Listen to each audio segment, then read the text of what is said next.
You're a serious business person, Mr. Bobulinski, right? I am. Unlike the convicted felon next to you, you've served in the military, right? Correct. You've done big deals. Correct. Complicated deals, deals that involved foreign businesses, right? Correct. And so what I'm trying to figure out is when you came to realize that you showed up at the wrong party.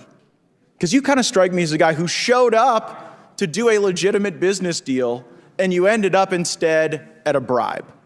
And so as you're looking at CEFC, as you're having this meeting with Joe Biden, as Hunter Biden is introducing you to his web of contacts, when did you go from serious businessman Tony Bobulinski working to make a buck in a capitalist system to a guy worried that you had been unwittingly ensnared into Hunter and Joe Biden's bribe operation with the Chinese Communist Party?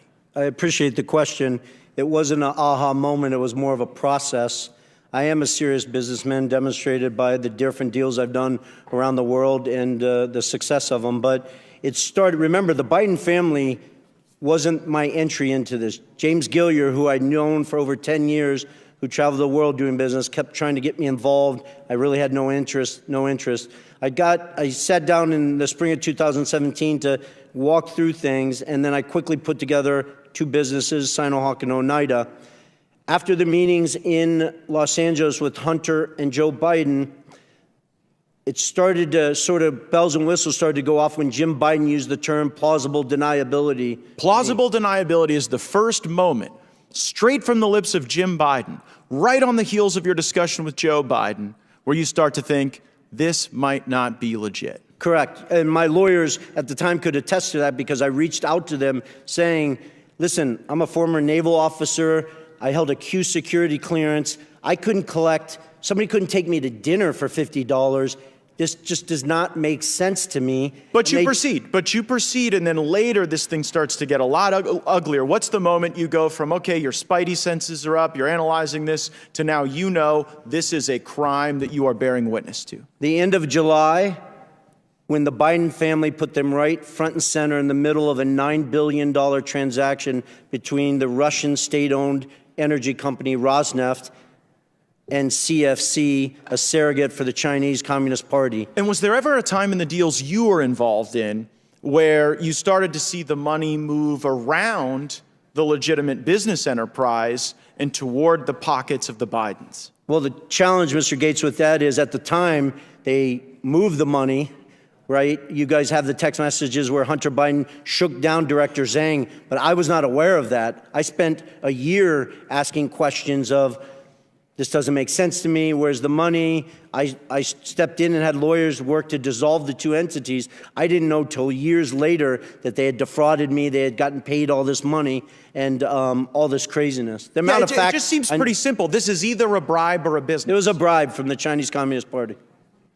And I don't say that lightly. There's 1,200 pages, 8 days of testimony in the Southern District of New York. I encourage everyone watching me, hearing me say this, they're publicly available. Go read them. Our Department of Justice outlines in intimate detail the corruption and bribes that CFC was deploying to political officials all over the world. It wasn't so just in I'm the here United to believe that they did this in every other country, but with the Biden family, it was pristine. It was an actual clean business. That's absurd.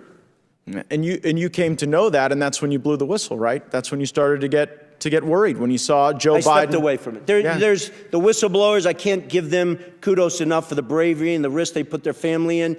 They publish stuff where I am voicing the concern of the Rosneft deal. And you animated your concerns when you saw that this wasn't just a corrupt bribe, a corrupt business deal happening to a guy who used to be vice president.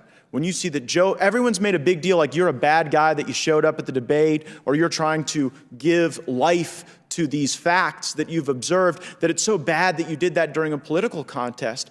But observing this, it kind of seems like it would be unpatriotic for you to stay quiet. Of course. And so, I mean, Joe Biden running for president clearly motivated the Chinese to consummate this bribe.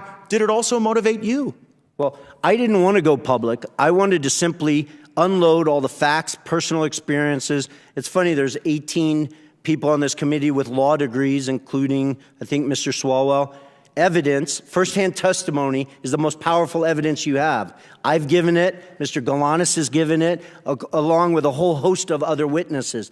Then, on top of that, I have thousands of documents and pages of legals and stuff like that. That's what's I interesting, wanted to Mr. simply Bobulinski. give this information. Yeah, Congressmen and senators. No and one let them do questioned their any of job. your facts. Yeah. No one brought a single piece of evidence that even for a moment discredited any of the truthful testimony that you've given us. No, they my did time's not. expired. I yield back. Gentleman yields back. That